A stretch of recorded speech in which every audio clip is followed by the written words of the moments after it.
Welcome to my channel, Iqbal TV Virtual. Please like and subscribe. Don't forget to comment and share. Assalamualaikum warahmatullahi wabarakatuh. Salam zona waktu seluruh Indonesia, pagi, siang, sore, malam, subuh. Oke. Dan salam Pancasila ya, di tengah situasi kita yang panas ya. Mudah-mudahan hati kita selalu dingin. Dan selamat menjalankan ibadah puasa bagi yang menjalankannya, karena ini direkam saat bulan Ramadan. Dan salam juga untuk seluruh pembelajar di Indonesia yang ingin belajar tentang pharmaceutical biotechnology. Tapi kalau mau masuk lebih dalam, masuklah di farmasi ya, di Fakultas Kedokteran Universitas Lampung. Dan tentu bertemu dengan para pengajar yang kece-kece dan keren. Baik, kembali lagi di channel saya Iqbal TV Virtual ya. Kita akan membahas tentang sekelumit ya, bahasan introduction tentang pharmaceutical biotechnology yang akan ada 2 sesi ya dari pembelajaran ini. Tanpa panjang lebar, ya, apakah itu? Ya, bioteknologi itu intinya adalah suatu manipulasi ya dalam dunia sains ya. Di dalam dunia farmasi tentunya ini berhubung dengan obat ya. Obat misalnya yang terkenal sekarang ada insulin ya. Bagaimana bioteknologi farmasi ini berguna di dalam produksi insulin ya. Memang sebelum mengarah kepada ke situ, kita melihat sejarahnya dulu ya, perkembangan bioteknologi. Kenapa kita perlu mengenal sejarah? Tentunya kita sebagai manusia harus mengenal asal-usul kita, dan begitu juga produk yang ditemukan oleh manusia, sehingga dengan mengikuti perkembangan itu kita dapat mudah memetakan untuk kedepannya. Itu ya manusia. Wow, hebat. Nah, dahulunya memang teknologi-teknologi itu sudah berkembang, misalnya dengan adanya pembuatan alkohol, susu, kertas, ya di situ tertulis ya, baik itu produk pangan, produk ternak. Nah, itu sudah didahului oleh ilmuwan-ilmuwan dahulu dengan penemuan bioteknologinya. Dengan melakukan manipulasi genetik, intinya itu ya, manipulasi genetik secara paksa. Wah, secara paksa maksudnya dengan disengaja. Jadi bukan lebih dengan menggunakan prinsip trial and error. Kalau menggunakan prinsip trial and error akan lama sekali, dan itu tentunya dalam produksi akan menghabiskan konsumsi uang. Maksudnya penggunaan uang dalam suatu industri akan sangat banyak. Efeknya apa? Ke produk, harga produk jadi mahal. Bagaimana kalau alkohol mahal ya, minuman alkohol ya, ini untuk orang-orang Eropa biasanya untuk sebagai penghangat ya. Untuk produk susu akan mahal dan tidak laku. Nah, tentunya semua produk itu dibuat untuk manusia. Yes, we get the point ya. Jadi sebenarnya bioteknologi itu adalah untuk manusia dengan melakukan genetik manipulasi. Itu yang dilakukan dahulu. Sekitar tahun berapa? Tahun 1960-an sampai 1980-an. Inilah sejarahnya dimulainya lah, disebutnya dengan green evolutions, dengan melakukan genetic manipulations ya, untuk meningkatkan hasil yang lebih banyak, hasil yang lebih baik, sehingga produksinya lebih cepat. Nah, sekarang ini memang yang menjadi pokok karena tadi lebih kepada hewan, kemudian kepada tanaman. Bisa nggak dilakukan pada manusia? Bisa-bisa aja. Nanti kita lihat ya, apa itu produknya pada manusia. Namanya manusia, makhluk yang paling sempurna gitu kan. Bukan makhluk yang tidak berguna ya. Manusia makhluk yang paling sempurna yang bisa memanipulasi semuanya. Luar biasa. Tentunya ini dengan kuasa Sang Pencipta kita. Kemudian dengan adanya sejarah-sejarah itu, genetik manipulasi terjadi dengan adanya banyak varietas tanaman, bahkan di hewan juga, dan ini berguna ya tentunya di penggunaan bidang agricultural. Nah, ini berhubungan ya kita dengan farmasi agromedicine ya. Kemudian sebagai kita dalam visinya Fakultas Kedokteran maupun sebagai Universitas Lampung yang mengutamakan berbasis agromedicine. Dan kita adalah pionirnya di sini ya. Nah, Dengan adanya manipulasi tadi, contohnya pada animals, ada animals yang resisten terhadap penyakit. Ada tanaman-tanaman pangan yang resisten terhadap pest. Ya, intinya kepada penyakit. Tentunya ini sangat bermanfaat ya. Kalau mereka kuat, bibit-bibitnya kuat, eksploitasi itu kuat, rentan dari penyakitnya rendah, kemudian akan bermanfaat nanti produksinya bagi manusia, tentunya akan mengurangi cost produksi. Dan ini sangat menguntungkan. Tapi bisa jadi suatu kontroversial. Why? Nanti ada ya, atau ditemukan jawabannya. Sehingga modern genetik ini adalah suatu ilmu, maksudnya modern biotechnology adalah suatu ilmu yang sangat penting. Tentunya tidak hanya mengandalkan manipulasi pada genetik, tetapi terhubung dengan ilmu-ilmu yang lain. Ya, itu ya. Semua tercatat di sini bahwa terhubung dengan ilmu-ilmu yang lain. Apa saja? Misalnya molecular biology ya di situ. Kemudian ada tentunya dengan teknologinya sendiri, dengan software, dengan komputer. Jadi akan berhubungan dengan dunia teknik. Tanpa teknologi ini akan sangat sulit terjadi. Dan ilmu-ilmu yang mendasari banyaknya tentunya di daerah molecular biology. Kemudian dihubungkan dengan nanti ketika aksinya gimana farmakologi molekulernya dan lain-lain ya di dalam kuliah kita. Dan juga ternyata bioteknologi berhubungan dengan teknologi nanotekno ya, sudah dibahas ya dengan di teknologi formulasi kita ya. Intinya teknologi menggunakan ukuran nano kecil, misalnya dalam teknologi delivery obat kayak gitu ya. Dengan nano akan apa efeknya, yaitu lebih spesifik ya, targetnya menjadi lebih spesifik sehingga efeknya menjadi jelas ya. Misalnya dalam pengobatan kanker dengan delivery nanoteknologi menjadi lebih terdeliver ke target ya, target tissue atau reseptor targetnya, tidak nyasar-nyasar, sehingga di dalam pengobatan tidak menyerang sel normal. Itu contohnya. Sehingga ini sejarah nih, filosofinya. Sehingga apa itu definisi bioteknologi? Nah, itu di garis merahin bahwa to this there is no real answer.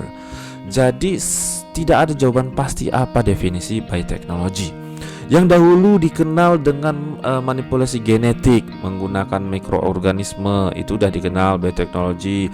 Yang sekarang ternyata sudah digabungkan dengan teknologi software komputer, sebut juga sekarang bioteknologi. Kemudian nanti digabungkan dengan teknologi nano tadi. Nah, itu sampai tahun ini, nah itulah pengertiannya, bahwa adalah sebuah kombinasi dengan apa? Dengan classical biotechnology yang meliputi dengan manipulasi modern genetik, kemudian ada molecular biology, kemudian ada computer technology dan nanoteknologi. Bisa nggak berkembang? Nah, ini adalah makanya disebut sebagai matter of fashion. Ya, berkembang definisinya semakin berkembang bio ini. Nah, jadi tentunya ini membutuhkan pembelajaran yang terus menerus. Sudahlah, definisi penting nggak gitu kan? Ya itu untuk mengenal ilmu filosofinya. Berhubungan dengan apa? Tujuannya berarti bioteknologi akan berhubungan banyak bidang, bermanfaat untuk manusia. Iya, inilah kenapa diciptakan. Ya, kenapa diciptakan oleh Sang Kuasa? Kita jangan lupa ya. Ternyata kita suruh menemukannya. Tentunya ada orang yang ditakdirkan menemukannya. Bermanfaat untuk apa? Agriculture, human health, medicines. Nah, vaksin ini ya, vaksin juga yang lagi gembor-gembornya. Kemudian ada terapi gen. Dan inilah yang menjadi trending sekarang ini, dengan pengobatan yang ya gabungan ya, ada yang herbal, nanti ada gabungan herbal bioteknologi, wah macam-macam ya. Kemudian ini nih, jadi dengan adanya revolusi bioteknologi ya, banyak menggunakan memang living organisms ya dalam prosesnya, baik itu dalam agriculture, food processing, medicines nih. Misalnya kita lihat ya, bahwa dulu nih ada pembuatan roti, bir, anggur. Wah, ini kita tentunya sebagai mahasiswa nggak boleh nih ya sering minum-minum kayak gini ya. Tapi ini akan adalah suatu budaya di Eropa sana untuk sebagai penghangat ya. Kalau di Indonesia minum bir-bir gini mabuk kayak gitu ya, mabuk, bahaya, nanti malah ditangkap polisi. Nah, tapi ini adalah suatu teknologi di balik itu ya, suatu controversial issues. Ya, suatu controversial issues.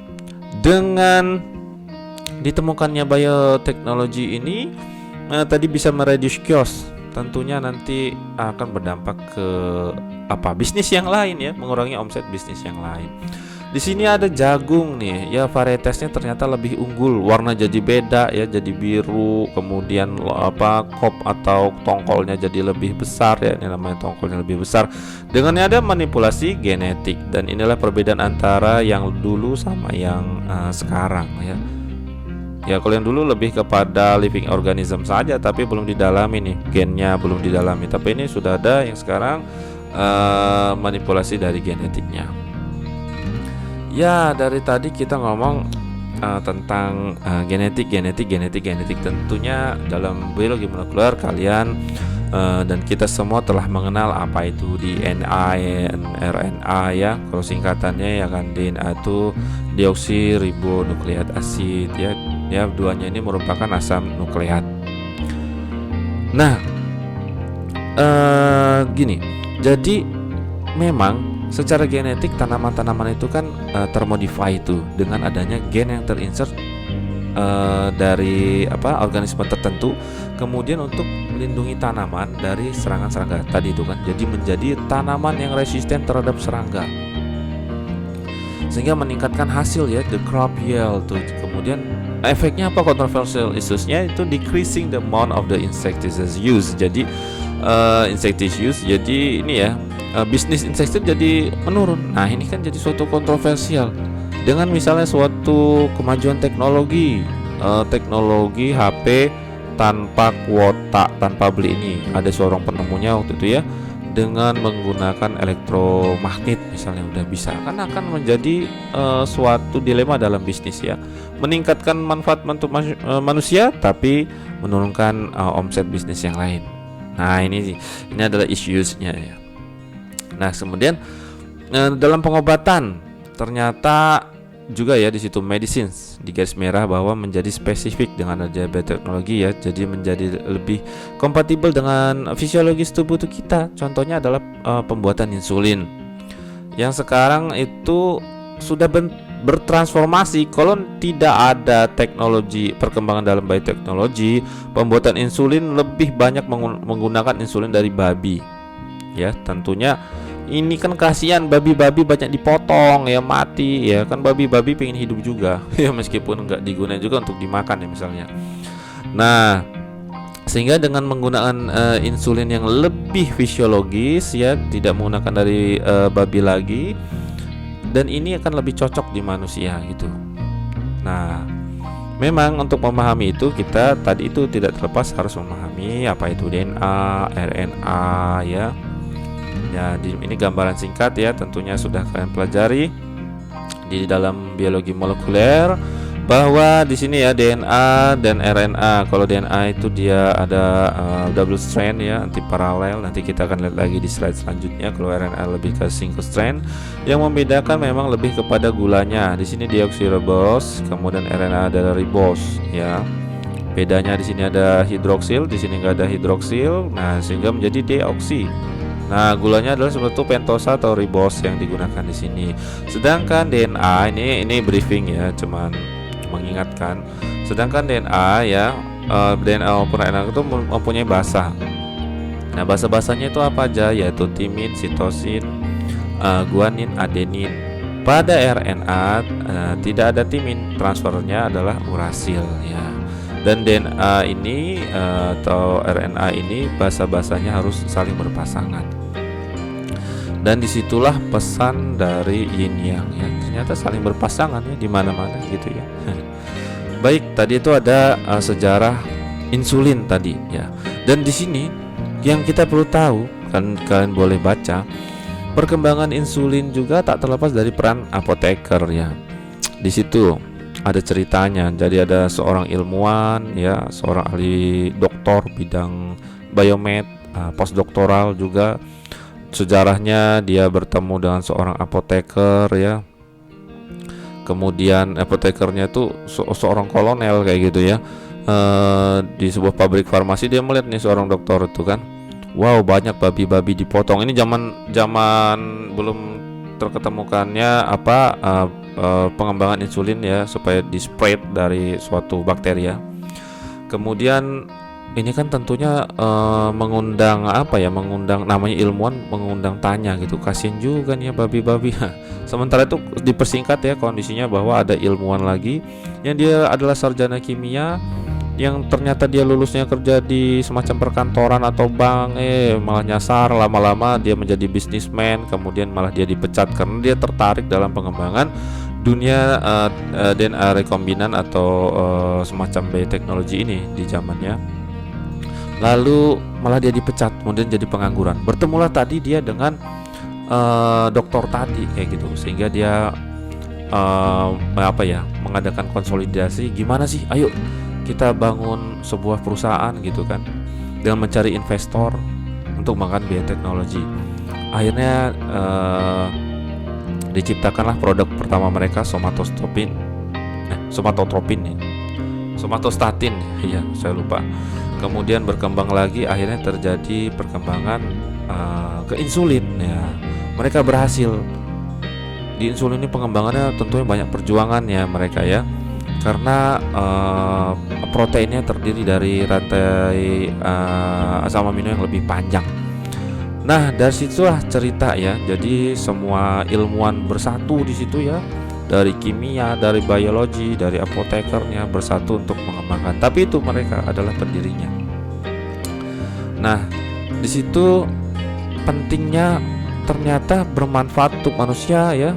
Dengan adanya bioteknologi ini tidak harus membunuh babi lagi, mengekstraksi ya seolah-olah. Dan dia hanya melakukan insert yang bisa diamplifikasi dari bagian dari insulin ya, sehingga dimasukkan ke bakteri menggunakan teknologi plasmid. Udah jadi banyak kayak gitu ya. Dan sekarang berkembang bukan hanya untuk obat diabetes, tapi untuk terapi kanker juga ya, banyak di situ. Dan perusahaan farmasi yang berkecimpung di sini, Roche itu tak terlepas dari sejarah-sejarahnya tadi. Wah, panjang cerita tentang sejarah supaya kita tahu ya tentunya. Dan jangan lupa kita pada bapak histori dari bioteknologi ini, yaitu Gregor Mendel. Tentunya waktu SMA pernah mendengar ya. Jadi dia ini seorang kepala biara ya, seorang ilmuwan ya. Dia akhirnya suka belajar matematika, fisik, biologis, kemis. Nah, luar biasa nih ilmuwan di Czech ya, di negara Republik Czech kalau saya tidak salah ya. Kemudian dia mengembangkan ini, mengamati sifat-sifat pada tanaman ya, mengembangkan sifat-sifat pada tanaman. Pada percobaan pertamanya, pada cerita singkatnya ya, dia tidak terlalu mengamati pada gen-gen yang dominan atau yang resesif, sehingga ketika dia melakukan seolah perkawinan antara tumbuhan yang berbeda, di sini ada kacang ya, yang dia ambil, Pisum sativum ya. Nah, lupa saya ininya. Nah, itu intinya yang dia objekkan untuk diteliti ya. Dia tidak mengetahui dulu ada gen resesif, ada gen dominan kayak gitu, sehingga dia mendapat pelajaran awal-awalnya bahwa sifat dari turunan atau offspring itu tidak dipengaruhi oleh parentsnya. Ya, begitu ya. Nah, kemudian ternyata dia melakukan percobaan selanjutnya. Dia mengembangkan dengan mengambil polen dari masing-masing jenis yang berbeda ya, kemudian dikawinkan. Nah, kayak gitu. Kemudian dari generasi pertama ini didapat nih keturunannya. Oh, ini ternyata dari tanaman ini bunganya berwarna sama dengan parentsnya ya, warna ungu dalam hal ini. Ini adalah first generation offspring. Dan dilanjutkan kepada second generation offspring, ternyata ada misalnya tadi ini bunga putih ya, nanti akan muncul bunga putih. Nah, artinya apa? Terjadi gen resesif yang muncul kayak gitu. Nah, ini tentunya dia menemukan bahwa sifat-sifat dari keturunan itu sangat dipengaruhi oleh sifat-sifat yang dibawa atau gen yang dibawa dari parentsnya, induknya, kayak gitu. Dan inilah yang menjadi dasar bioteknologi sekarang. Meskipun dalam hukum Gregor Mendel ini ada suatu penyimpangan-penyimpangan yang terjadi ketika dia ada 3 alel kayak gitu ya. Nah ini kan dulu ya, itu wajar ada penyempurnaan. Nah ini dia, jadi dia contohnya dulu dia mengawinkan nih dengan yellow peas dengan green peas, sehingga gennya menjadi YY, yellow, green, green, sehingga ketika disilangkan ya menjadi heterozygous ya, YG, YG, YG, YG. Nah yang dominan ini ternyata yellow.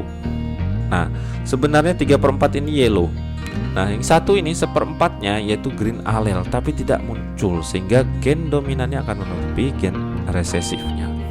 Ketika dia dilakukan perkawinan selanjutnya pada second generation, dia heterozygous self fertilization, YG, YG, YG. Nah ini ya, dia dikawinkan menjadi YY, yellow nih, tentunya ada ya dominan juga. Kemudian ada G, yellow green, kemudian ada green green. Dan ternyata yang muncul adalah ketika ini terjadi pencampuran adalah yang dominan green. Nah ini yang muncul sebagai fenotipnya pada second generation. Itulah yang diamati dari Gregor Mendel. Oke, sebelum kita membahas lebih jauh, kita mengingatkan kembali adanya di sini adalah sepasang kromosom homolog ya.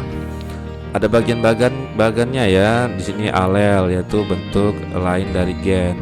Kalau sama dia DD besar misalnya, sehingga menjadi dominan ya, atau homozygous dominan. Karena ini berbeda, dia menjadi heterozygous ya, dimana yang hurufnya kecil, D kecil, itu adalah sebagai resesif alel.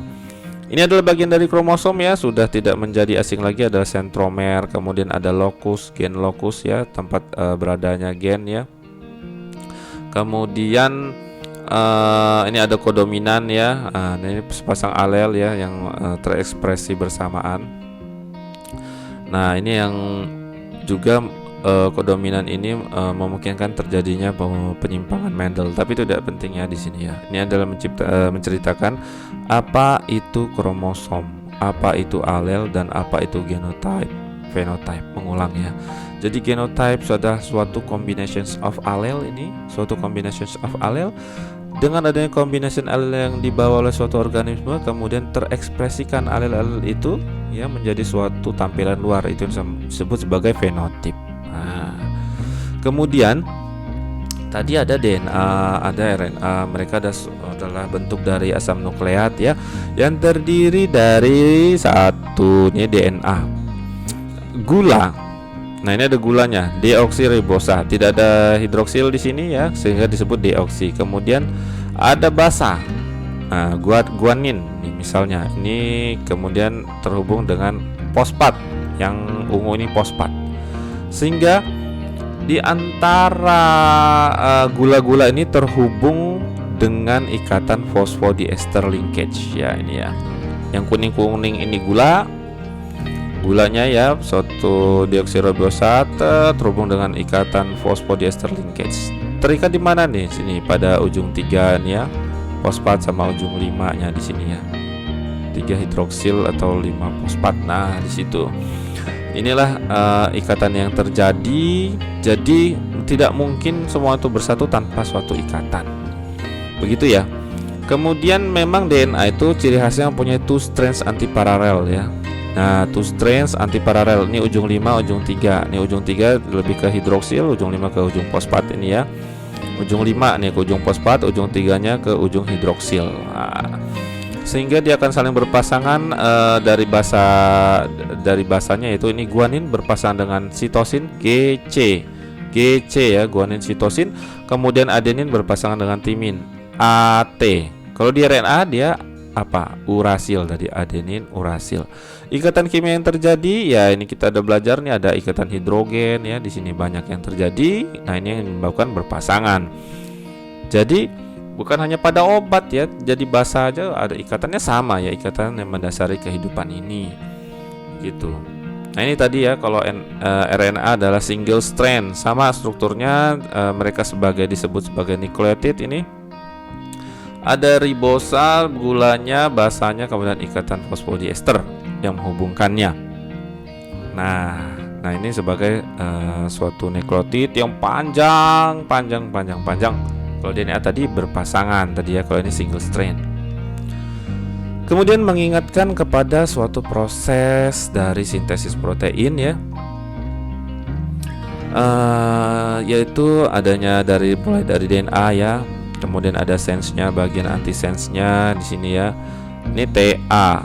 Nah ini pasangan ya, tadi yang berpasang-pasangan antisense-nya. Kemudian terjadi transkripsi DNA atau sintesis RNA di sini, mRNA namanya.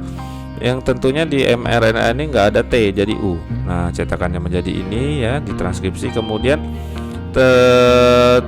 terjadilah setelah itu translasi RNA atau sintesis protein.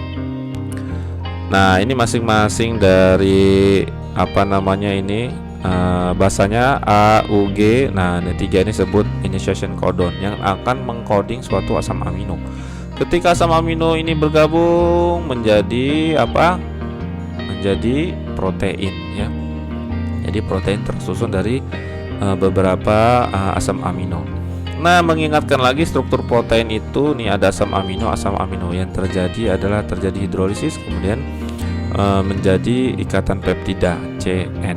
Nah ini sini ya, menjadi ikatan peptida. Inilah kenapa mereka kalau satu bergabung antar satu ikatan dipeptida. Dua mono ya, ada di tri. Nah ini jadi polipeptida jadinya, kemudian menjadi protein. Itu sekedar mengingatkan saja ya. Kemudian protein itu mempunyai struktur, yaitu struktur primer, sekunder, tersier, dan kuartener. Primer strukturnya biasa lah, rantai lurus. Kemudian secondary, dia karena sudah ada ikatan antar asam aminonya, dia akan membentuk ikatan sehingga akan meliuk-liuk karena ada energi ikatan ini. Ya, bisa berbentuk pegas menjadi alpha helix, atau berbentuk agak datar menjadi beta sheets. Kemudian bentuk tertiary structure-nya, dia akan lebih meliuk-liuk lagi ya karena ada ikatan disulfidanya ya, sehingga dia akan melipat lagi. Dan ikatan struktur ya, maksudnya struktur kuartener itu terdiri dari dua polipeptida, sehingga di sini ada alfa polipeptid, ada beta polipeptid yang kemudian saling bergabung dan melipat lagi.